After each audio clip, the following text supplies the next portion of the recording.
It's a privilege to introduce Fernando, though I feel it's really hardly necessary since he's been about rather a lot. He took his, but for those who don't know, he took his first degree in Buenos Aires. Then he moved to Ohio, where he was my friend Carl Rubin's first research student. Carl, I think, was in the process of proving one of the earlier cases of that at the time, so it was very nice for both of them. More recently, his basis has been in the University of Texas. This hasn't inhibited him from traveling practically everywhere else. His interests are a lot wider than elliptic curves. In fact, this week he's been chairing the workshop on number theory in physics, which is why I expect everyone knows him already. Now, I'm looking forward to listening to his talk, but I was instructed by Nick that before he started, I should say a minute or two about why he thought of the conjecture. Difficult to fit into 1 or 2 minutes, but I should start off with a warning that anything one tries to remember after 50 years is more likely to be what one thinks ought to have happened than what actually did happen. And I should also apologize to those who don't know quite a lot more about elliptic curves than Peter and I did when we started, because the few words I have to say are, well, they can't help being technical, and I haven't time to define anything at all. Now, back in the 1990s, 1950s, one of the hot subjects were Tamagawa numbers.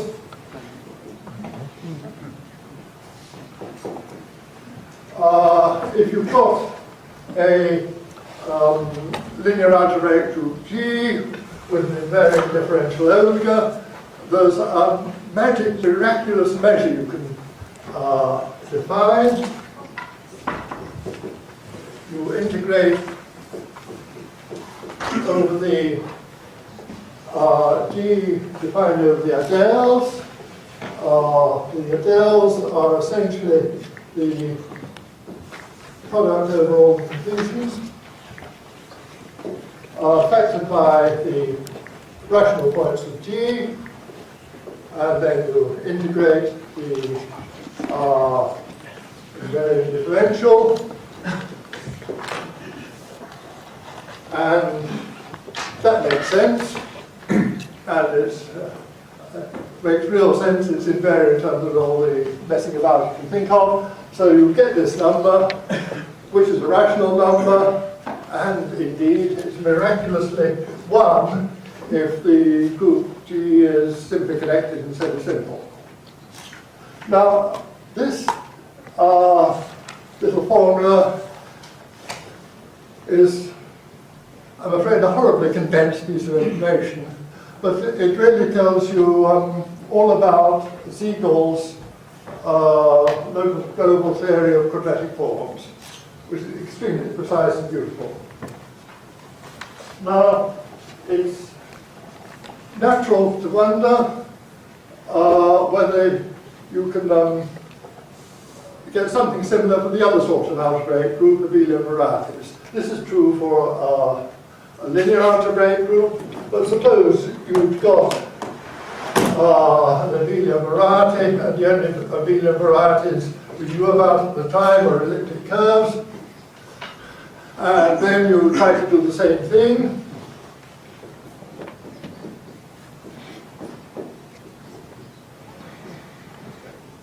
You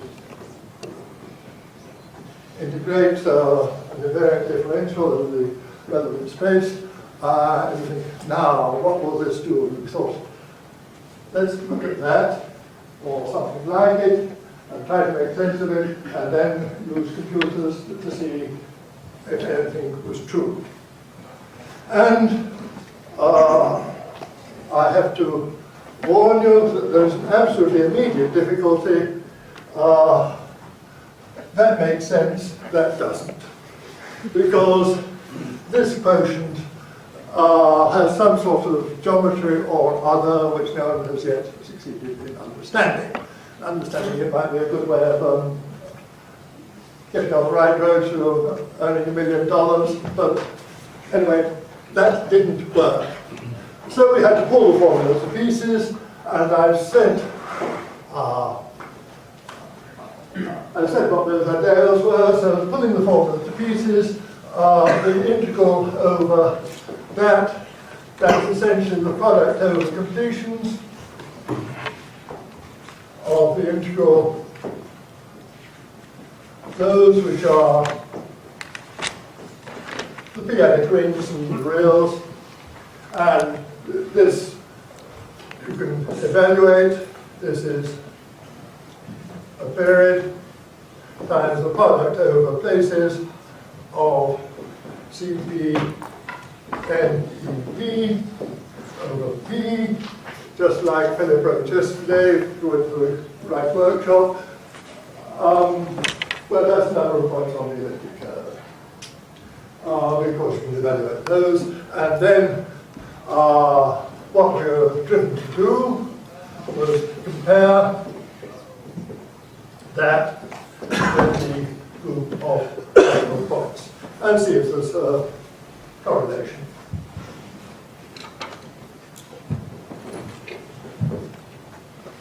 And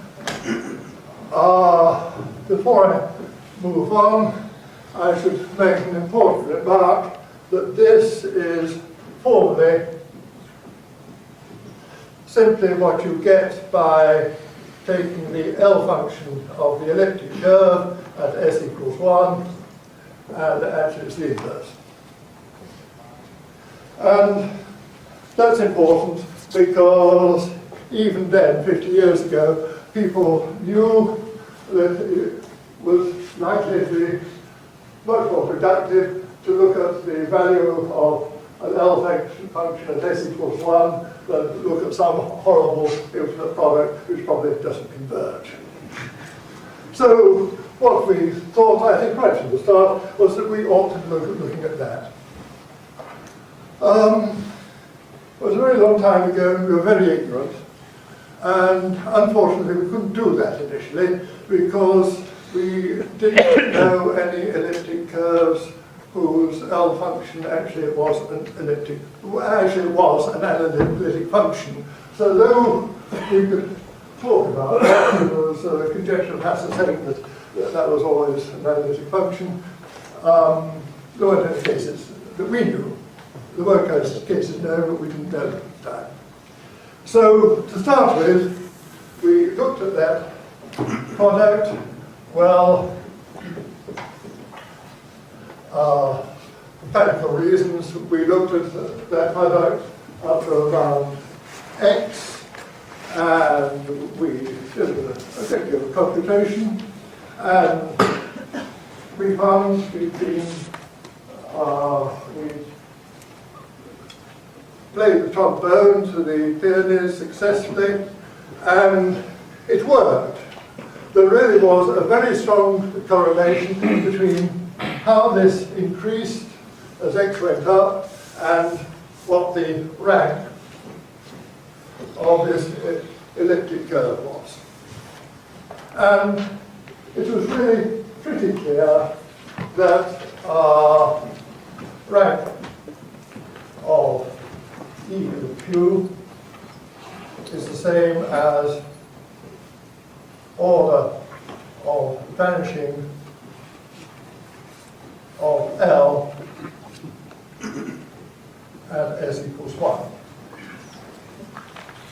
But of course, that wasn't very satisfactory because though we'd done the computations ourselves, we knew we'd got lots of lovely evidence we could stare at, and we found it convincing. there wasn't much chance of convincing anyone else, remembering that this product, though when the rank's positive, it does actually tend to increase. It actually oscillates about in a disgusting manner. And in order to convince anyone else, we certainly wanted, even to convince ourselves, we needed something more precise. So, as André Bay is recorded as saying, we needed to learn some mathematics. Now, actually, 1960 was a wonderful time for learning mathematics. It was a sort of reawakening after the war still, and there was lots of beautiful mathematics, quite easy mathematics, which was either unknown or simply forgotten. So there was a lot of mathematics for us to learn. We didn't quite know which bits to pick up. So to cut a longish story short, it must have been, I think, the prompting of E.M. Castles that we suddenly realized, there are Hacker L functions. So that if E has complex multiplication, so for instance, if it looks like that, then this L function is a nice analytic function which was analyzed by Hecker in the 1920s, and one could indeed examine its behavior near s equals 1, we could evaluate its value at s equals 1 perfectly easy, and again, to cut a long story short, everything worked, and over to Fernando.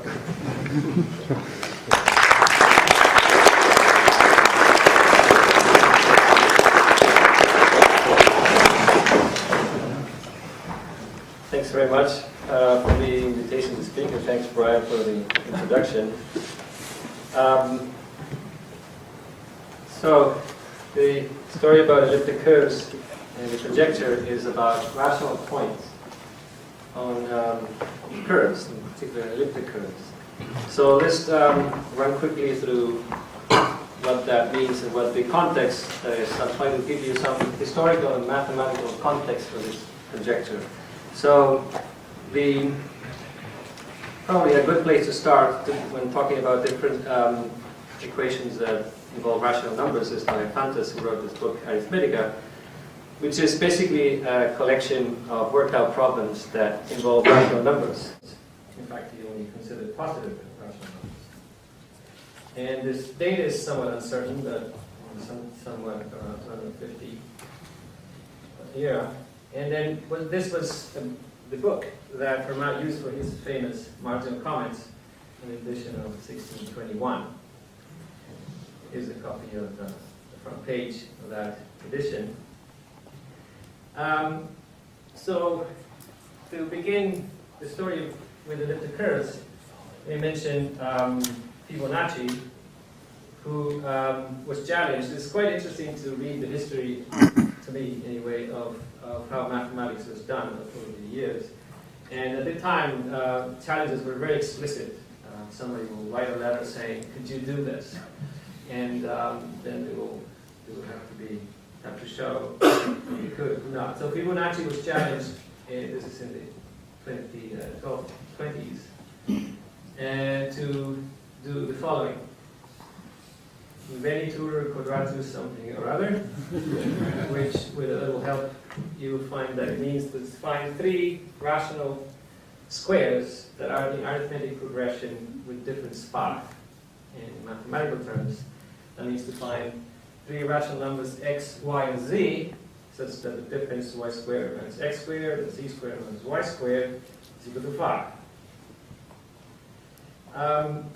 So one thing that we can do is manipulate this a little bit, simple arithmetic, defining u and v in this manner, you'll see that u squared plus v squared is y squared. And so if you scale the three numbers by 2, you find that 2uv is 5. The 5, that was the difference in the arithmetic progression. So you'll find that you have, on one hand, a triangle whose sides are rational, 2u, 2v, 2y, which has area 5. So these numbers got, Fibonacci called them congruent numbers, and are the focus throughout the talk.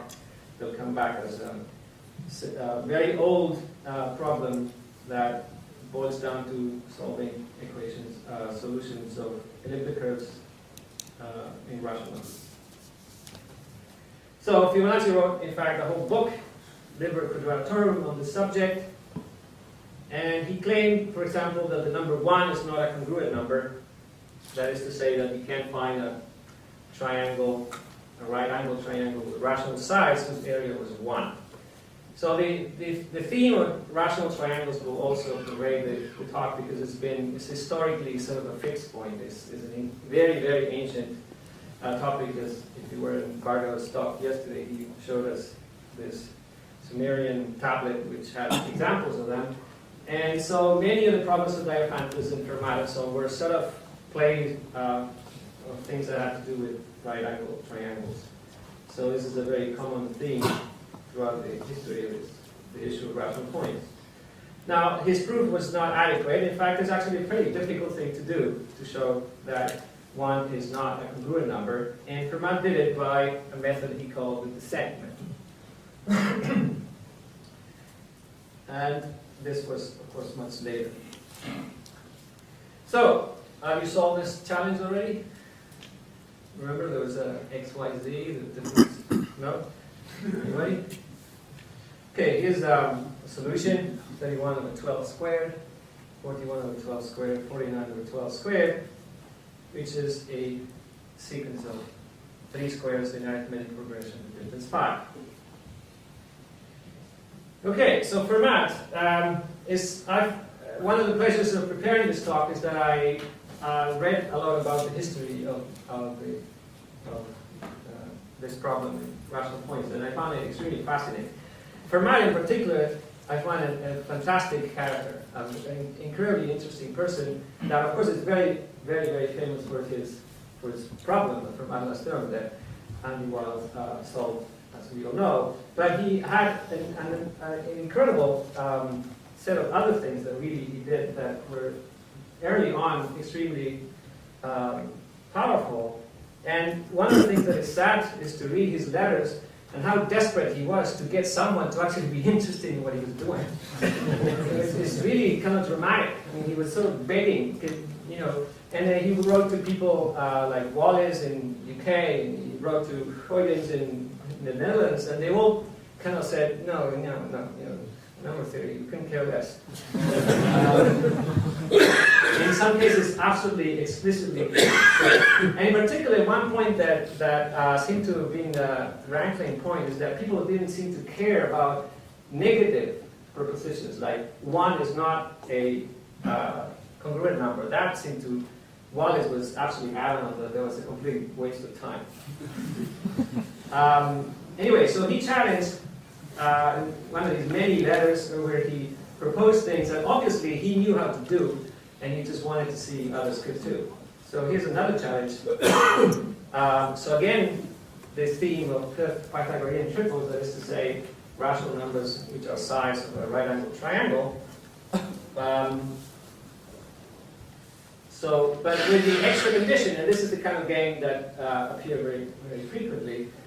Take the Pythagorean triple. How about one that has this and this other property? So, for example, I'll take this one.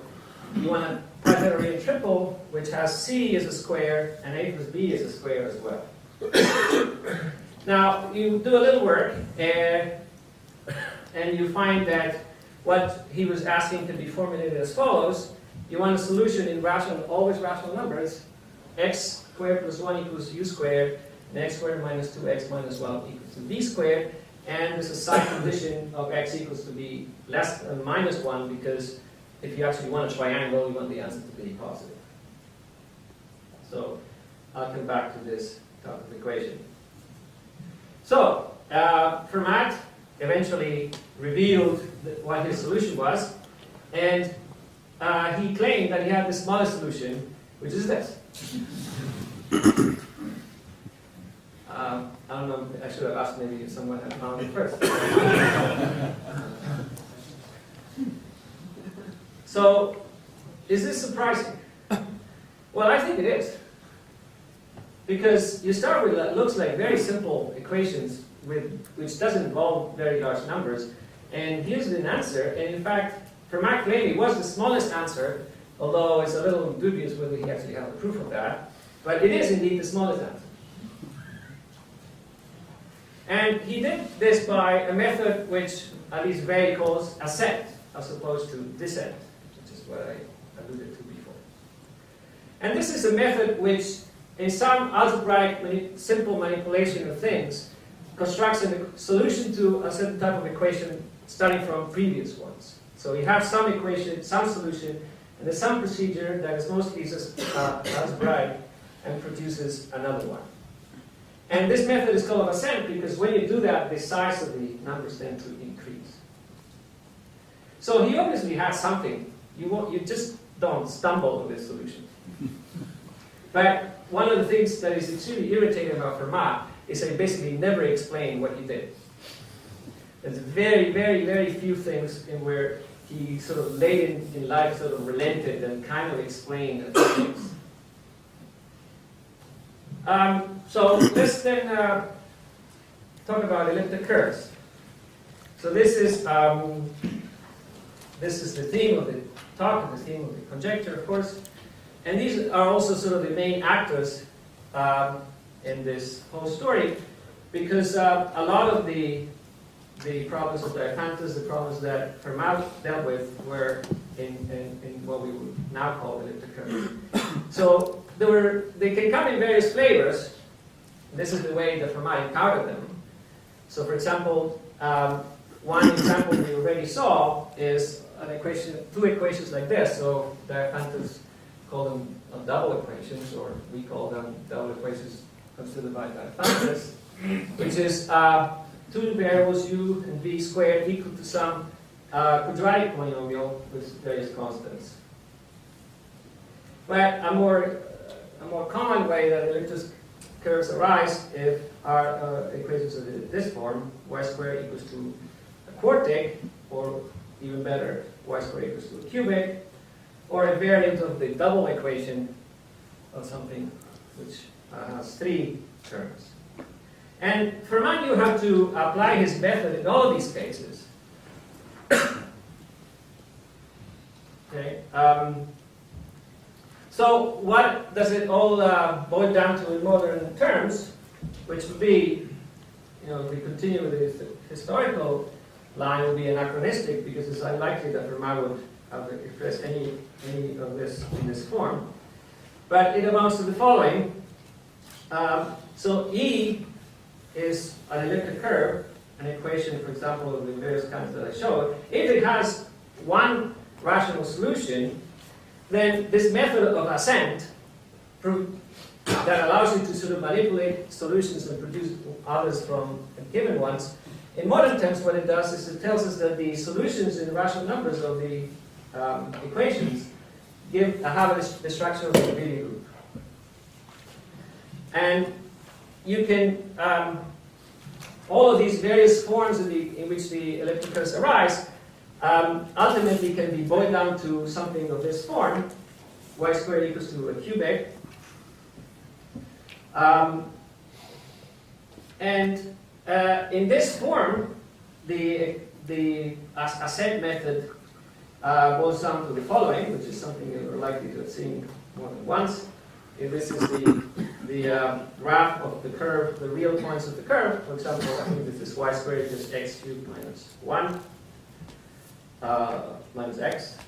Then you draw a line. The line cuts the cubic typically in 3 points. Those 3 points add up to 0. But this, according to Ray, history of numbers, is very unlikely the way that Fermat would have thought of his method. He seemed not to be aware of this geometric interpretation of the ascent method.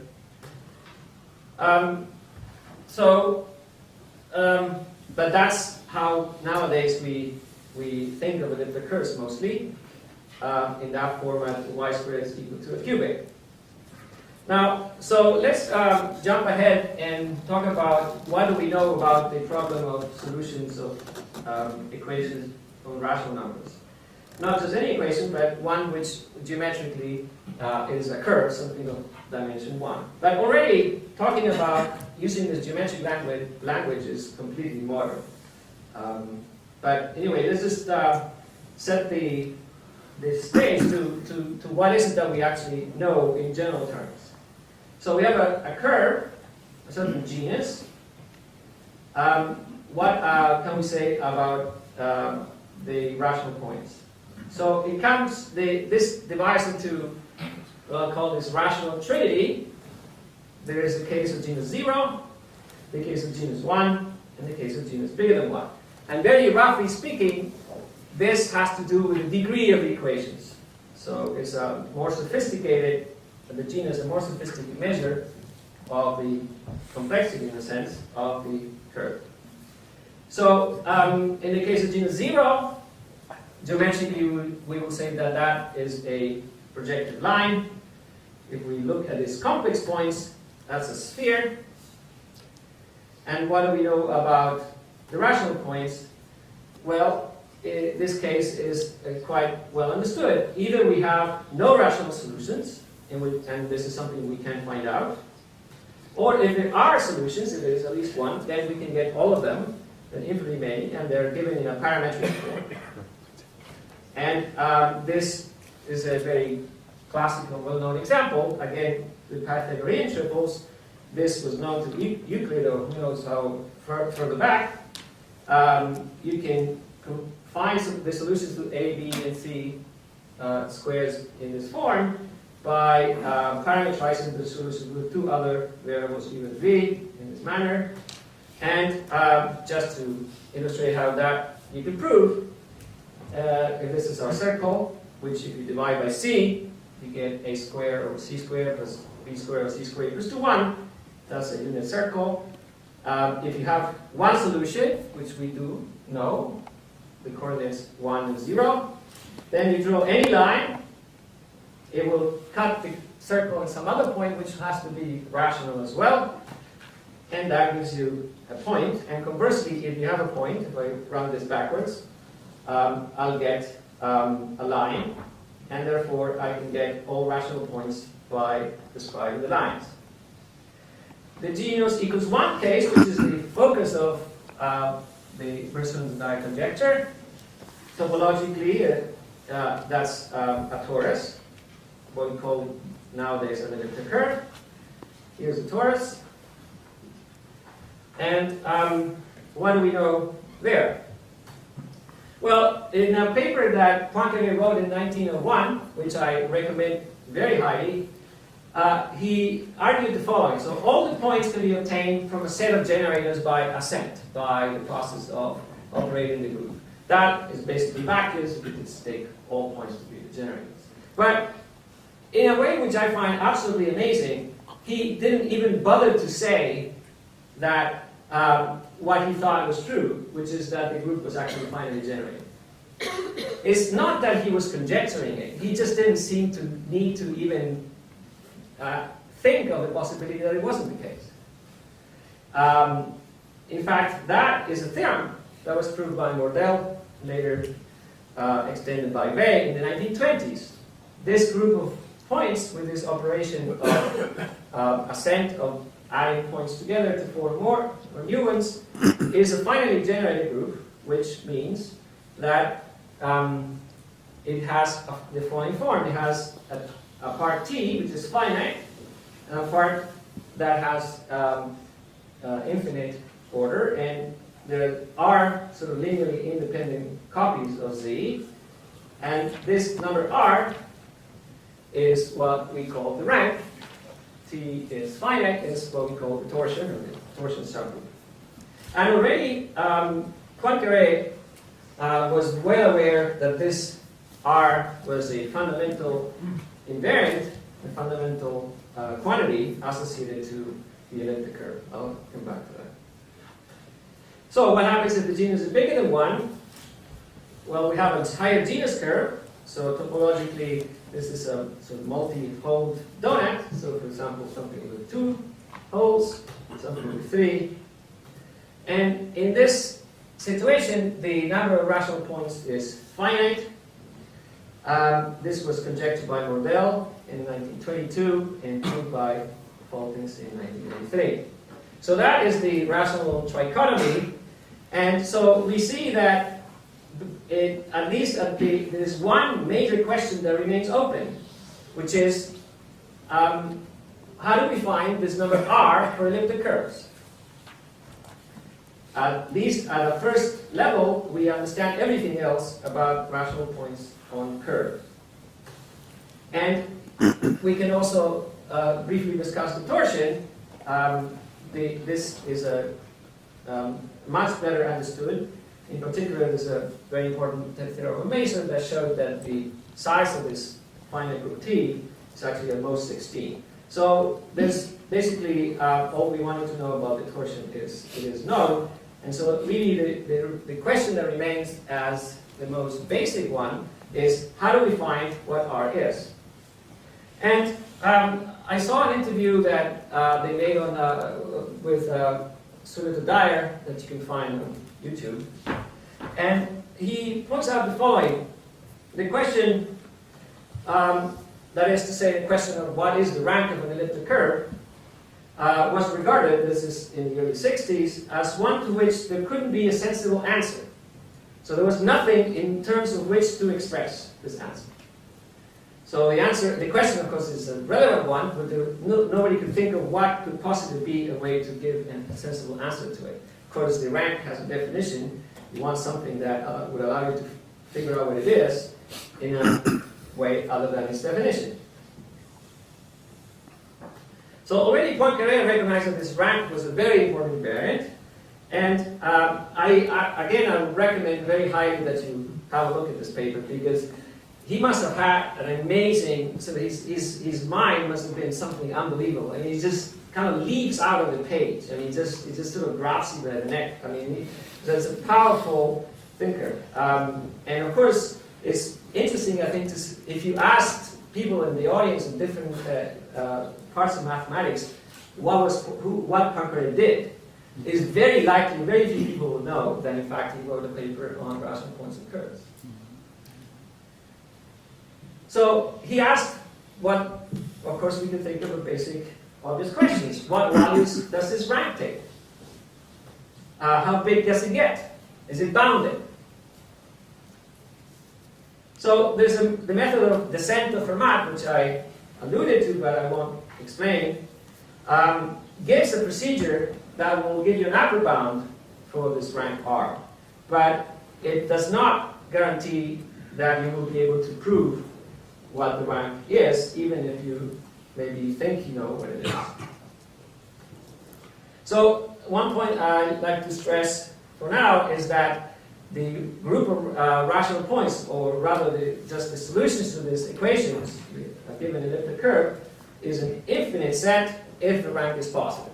So even just the question, is the solution set of this elliptic curve infinite or finite, is a very difficult one, and it can be formulated as a very simple question about the rank. Is it 0 or is it bigger than 0? So, again, back to Fermat, in 1657, he sent an explicit challenge to English mathematicians. Can you find a general rule to solve this equation in integers? And I'll use this equation to use as a parallel with elliptic curves. In fact, it was interesting back and forth with letters because he didn't seem to need to explain that x and y were supposed to be integers. So the first thing the British mathematicians did is that this is trivial, and this is telling them to solve it with rationals, and then you have to say, sorry, no, I actually meant integers, and so on. But indeed, they did come up with a solution. Sorry, I should have said D is a fixed positive integer, which is not a square, other than this thing is rather simple. So there's also an ascent method here. So let me explain it in this simple case how it looks like. So if we write solutions in this form, so x and y and u and v are solutions to the equation, we consider this quantity x plus root dy and u plus root dv, then I can multiply them, and if the first and alpha and beta were both solutions to the equation, then so is the product. And if I have a solution alpha, the conjugate, where I change the sign root d, will also be a solution, and the product would be 1. So this, again, the set of solutions forms a group. And the solutions actually can be found, and this is an ancient algorithm, which can be either expressed as in terms of continued fractions, or the Euclidean algorithm is essentially the same thing. And again, well, that is a little pedantic, but in parallel with the elliptic curve is an abelian group, which is finitely generated. But it's pedantic because the answer is actually fairly much simpler to explain. There's a torsion part, plus or minus 1, which always will be a solution, x equals plus or minus 1, and y equals to 0. And then every other solution is the power of a certain solution epsilon by means of this root operation. So epsilon x0 plus root dy0 is some, I chose it to be bigger than 1, is a fundamental unit. So this is a complete description of this. There is an algorithm fairly efficient to compute this epsilon, and so in a way this problem is more or less completely understood. Now I want to point out that there is also an analytic solution to this equation, which is as follows. You compute a certain product of the sine function. This is the sine that we learn in calculus. There's a chi, the exponents which are 0, 1, minus 1 that I come back to, that depend on d. This is in fact a solution to the equation, as was pointed out by Gauss. So, by the way, the equation is called Pell's equation, although Pell seems to have very little to do with it. It seems to be a mistake of Euler that he got his name attached. So, if it is a solution, it's equal to epsilon to some power, some integer h. It turns out that this number h is actually something of interest to number theory as well, and in fact, it's something called the class number, which I won't say more about. But the point I want to make is that this I'll use as a parallel because it has all the features we wish elliptic curves have. An algorithm to find the generators, and possibly an analytic way to describe them, and a complete understanding of the rank, etc. So let me make somewhat of a sorry, one more slide before I get there. So the Pell's equation, so what are we, another way to interpret this, we simply want the integer points in a hyperbola. So for example, if d is 2, we want x squared, 2y squared equal to 1. And here we can find what the solution is, the fundamental unit. And just to show off, this is our fundamental unit, and of course we have the negative and the conjugates, and there's 1. So these this group, these solutions to the equation are sitting in this hyperbola further apart, because you get powers to go from one to the other. You take the power of this epsilon. Okay, so a small digression. If you look at this hyperbola, thinking of the real numbers, they all look pretty much the same. So what I like to point out that when you think of problems in arithmetic, there's sort of different realities that come into play. So I remember distinctly, if you allow me a personal note, when I started engineering, I did about a year and a half of engineering before I moved to mathematics. And I remember very distinctively when I first either was told or realized that R is an infinite dimensional vector space over D.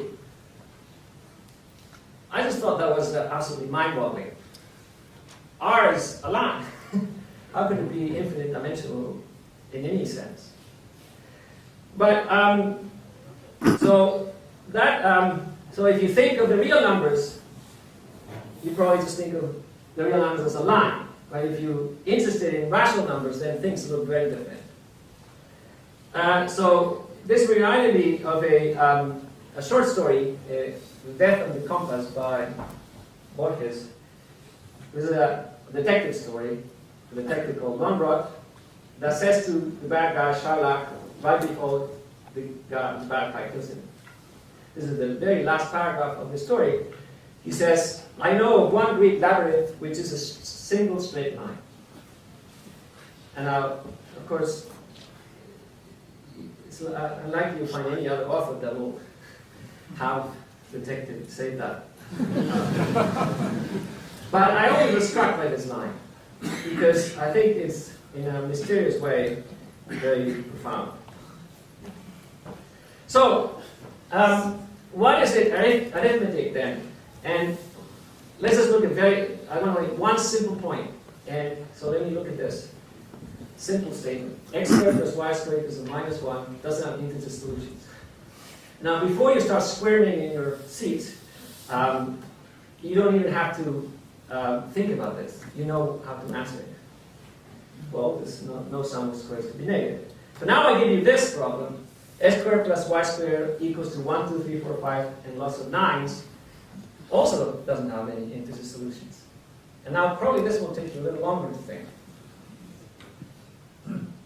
Okay? And the point of this is that the number ends in 99. So the beginning is irrelevant. So 99 is a number which is 3 mod 4. And no sum of two squares could be 3 mod 4. Because the squares mod 4 are either 1 or 0. So if you have two of them, you can now make 3. So that's just to illustrate the fact that when you're thinking about arithmetic, somehow this is a different reality. This is different things that go into understanding what's going on. Now, to illustrate this further, if I add 2 to the number that I had before, which if your business is dealing with real numbers, if you're constructing buildings or building bridges and so on, how could possibly that make a difference? But this one does have integer solutions. So there's something subtly different than what we used to when we consider things in an arithmetic sense. So again, back to the issue of sizes, when I talked about this challenge of Fermat that he gave the solution to, the numbers were big. So if we look at this Pell equation, it has one fundamental solution. What size does it have? Well, the thing that you discover is that the right scale to consider here is logarithmic. So what we should look at if we want to understand size of the solutions is not epsilon itself, but log epsilon. In fact, so log epsilon divided by root d oscillates very widely, but is never very big. So here's a plot of 2 log epsilon versus compared to root d for all d's up to 10 to the 5. Okay, so you see here, this is going to be a pretty big number. Right? This is logarithmic. So even without d being particularly huge, we have solutions that are very, very large. Not the right button.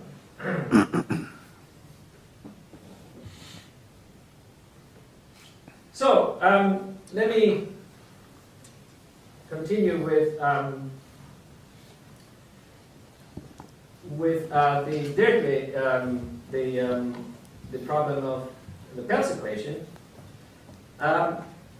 So one of the things that we do in number theory, as Brian explained, is that you can what are the realities we have? We have the real numbers, but we also have all the prime numbers and all the periodic fields. So if we want to understand an arithmetic problem, we should look at it in all possible realities. So in a finite field, if we look at things modulo primes, the thing that we can do is count.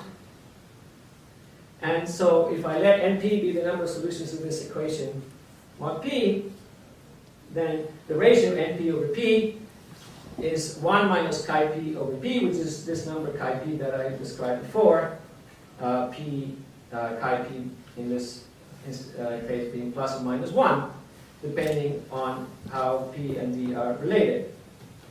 So the thing that we can do with this information is to put it together in a Dirichlet series, which is what Dirichlet did. And you can give that as an infinite product and expand it out as a sum. And what Dirichlet proved in 1939 is that the value of this Dirichlet series is exactly equal to this ratio that we were talking about. Okay, in particular, something that is non-trivial that follows from this is that this number is actually non-zero, because epsilon was the generator of this group, which is non-trivial. So with a little bit of analysis, you can see that another way to phrase the same statement, this is a bit subtle analytically, but you can see that this value of the L function at 1, you recall what the L function looks like. If you look at this factor here and you put s equals to 1, then it will exactly look like this ratio NP over P.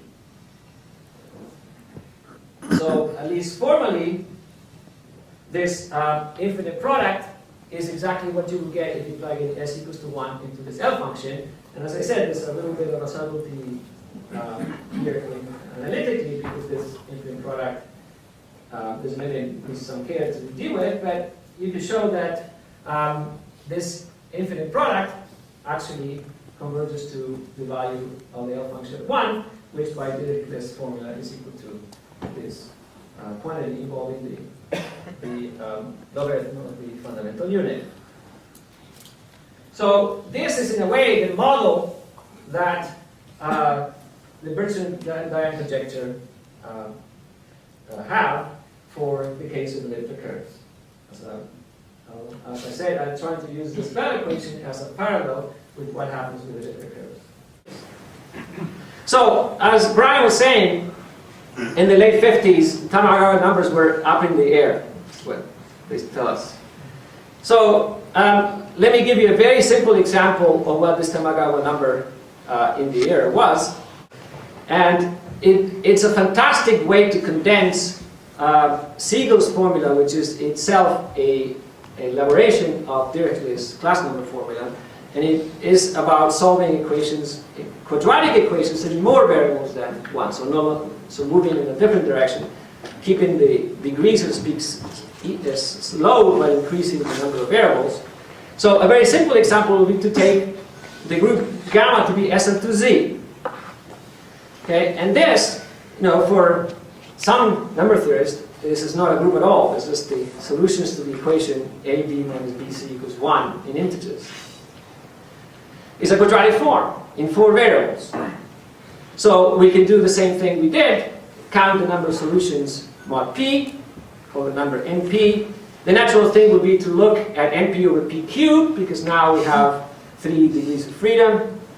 And you take the product, in this case there's no convergence issues, and you find out that the answer is pi squared over 6. Or rather, you find out that the answer is pi squared over 6. And the reason is because that's nothing else than the well-known identity that the sum of 1 over n squared is equal to pi squared over 6. If you unravel this infinite product, you'll precisely find the sum on the left-hand side.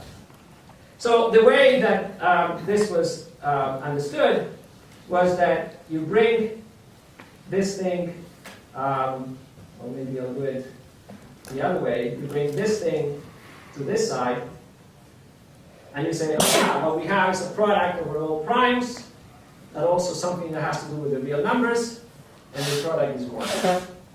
And so when Brian mentioned that certain simply connected, simple semicircle groups have come out a number 1, this is an example of this, and this quantity then arises as the volume of the corresponding fundamental domain of the axiom of the real points, of the integer points over the real point. So this kind of thing is a very simple example of what was up in the air.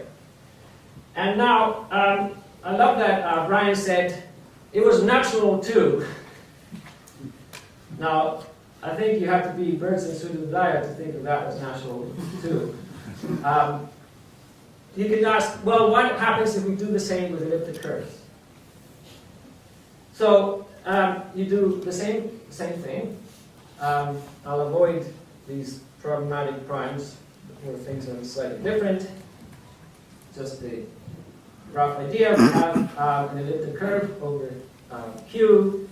For most primes, we can make sense of it over a finite field Fp. We can count the number of points, the solution is mod P, and we can consider the product NQ and P. And as Brian explained, this product doesn't converge, as it did in the case of SO2Z, but we can still look at the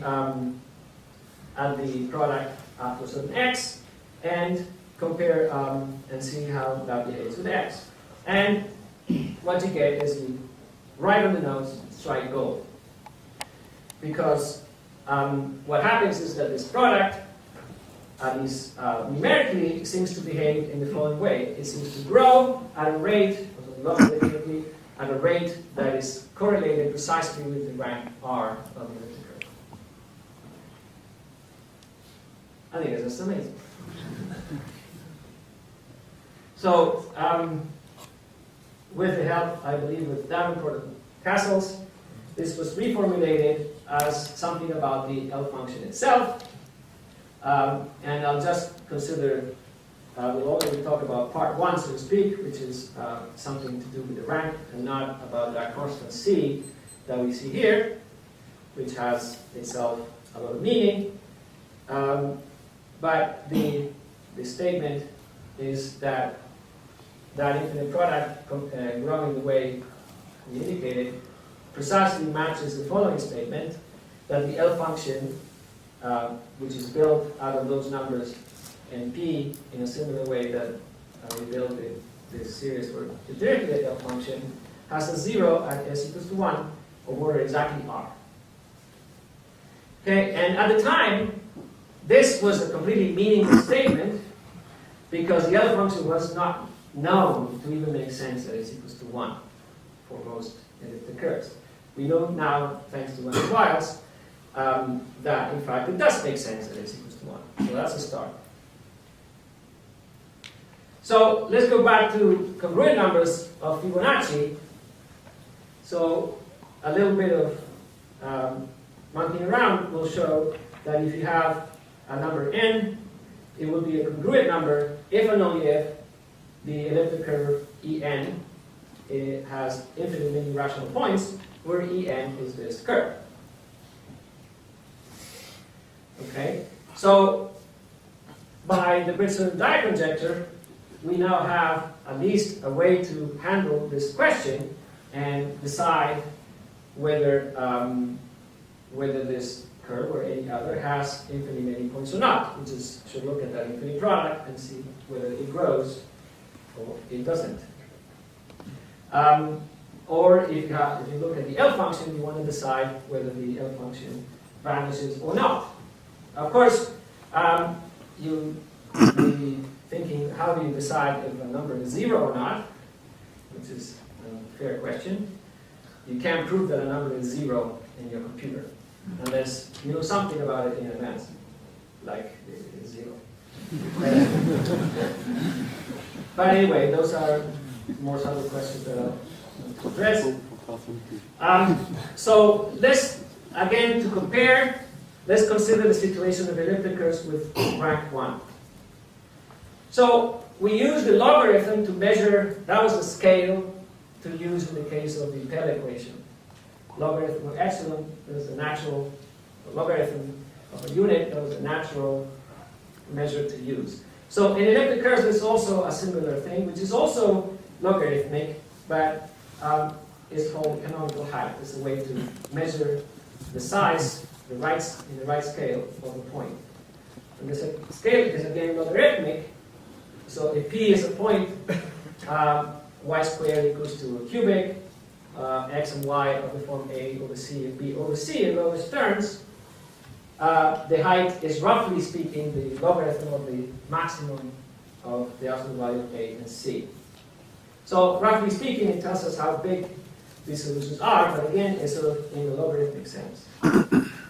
So here's a corresponding graph of all the rank 1 elliptic curves of conductor 10 to the 5. So the conductor is a specific quantity that measures, is analogous to the d that we had in the Pell equation. And this comes from John Cremona's table, so one of the things I'd like to point out is that by now we have extremely good both tables and computations abilities to deal with elliptic curves. And again, this is logarithmic. So if you look at this point here, that's going to be a very large solution. And this is a generator, so that's the smallest there is. Okay? So let's examine this a little closer. The elliptic curve happens to be this one, which has pretty size coefficients. It's a little more elaborate form than I mentioned, but essentially equivalent to y squared equals to a cubic. Now the conductor happens to be rather small for the size of these numbers. And if we look at the the generator of this rank 1 elliptic curve, the solutions are these. Okay, so this again should be surprising. Probably less so now, because we've seen already this phenomenon that things seem to have a logarithmic scale. So the log of the max of the A and the C is 171, and A in fact has 75 digits. So you're not going to find this point lying on the street. So is there something we can do to produce points on elliptic curves? It is, of course, one of the things that one quickly learns is that finding rational points on anything is hard. It's very hard. But there is, in fact, something analogous to the construction that I mentioned with Gauss with the sine function. And this was something that was discovered by Kurt Hertner in the 50s. And he uses the following fact. It'll be a very quick summary. So any modular function has at Cm points values that are algebraic. And rather than explain each one of those terms, let me give you an example. So consider this Dedekind eta function, which is hopefully fairly familiar to most of you. So it's a function in the upper half plane that behaves under the SL2Z action in a particular way. And it was shown, for example, by Abel in 1828 that if you take the ratio eta squared of root minus 5 over 2 over this other eta squared ratio, you get this algebraic number, which, by the way, happens to be a unit, and which is even a stronger statement than just being algebraic, and it gives rise to these elliptic units, which are the analog to these solutions that we had of the Pell equation with the sine function. So here the sine function gets replaced by this more sophisticated modular function, and we have to evaluate it at special points, like the sine function has to be evaluated at also special points to get something visibly algebraic. So the point of this is that if you have two modular functions, they satisfy an algebraic equation. There's an equation that relates them. So this gives rise to a curve. and which is now called the modular curve. And if we evaluate these modular functions on algebraic points, on CM points, then we get algebraic coordinates of that curve that satisfy the equation. So amazingly, Heegner proved, using these ideas, that every prime number congruent to 5 or 7 or 8 is in fact a congruent number. So to do that, he actually used this idea of evaluating modular functions to produce points, algebraic points on some curve that were then transported to the corresponding elliptic curve and gave a non-trivial rational solution for the curve EP, y squared equals x cubed minus p squared x. And with that, he could show, therefore, that the prime p is a congruent number. This is an amazing achievement. Heegner famously also proved in the same paper Gauss's problem of class number 1 problem, but somehow the proof was not considered to be complete, and some other story.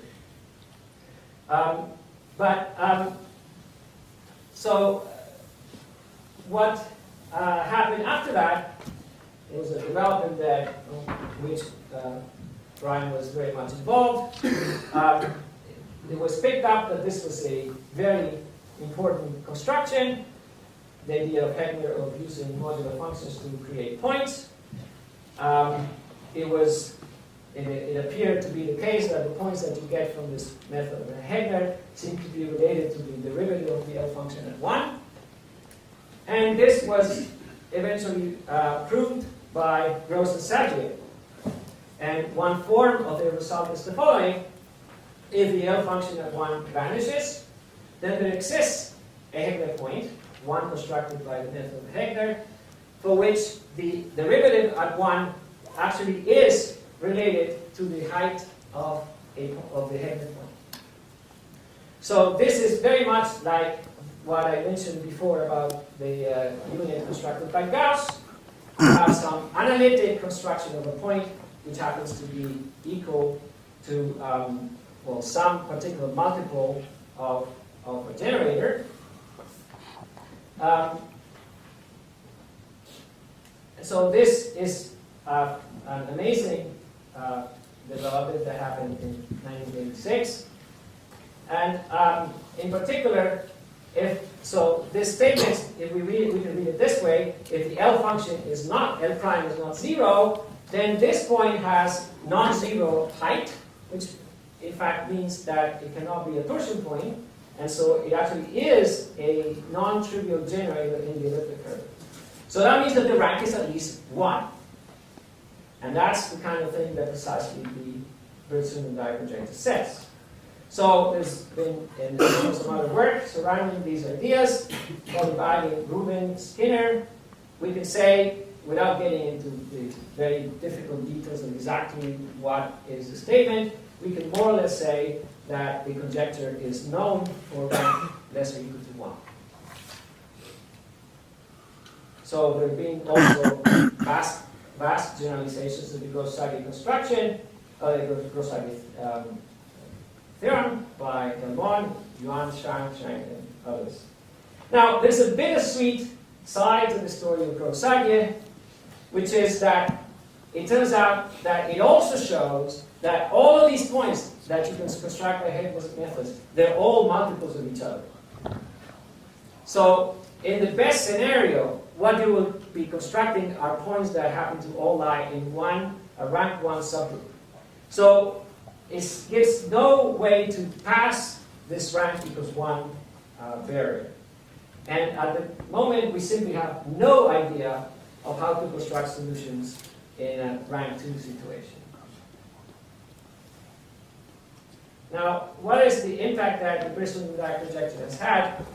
Well, people have, for example, tried to understand the behavior of this rank as Poincaré had asked. And LPs, I think, is the current record. They actually produce an elliptic curve that has rank at least 28. This is provably so. There's 28 different solutions which are independent, and there could be more, but it would be they have had ended up. So, but the jury is still out on whether this rank could be bounded.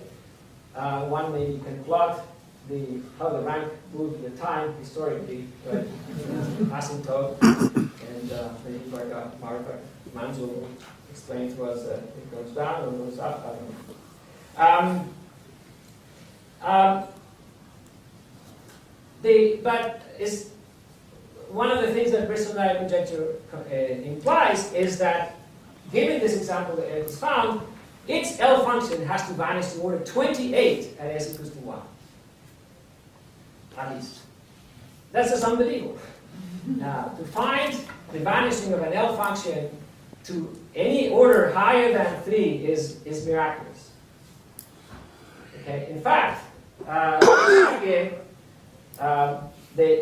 one of the consequences of their theorem is that you can find elliptic curves that have a vanishing at s equals to 1 provably of order 3.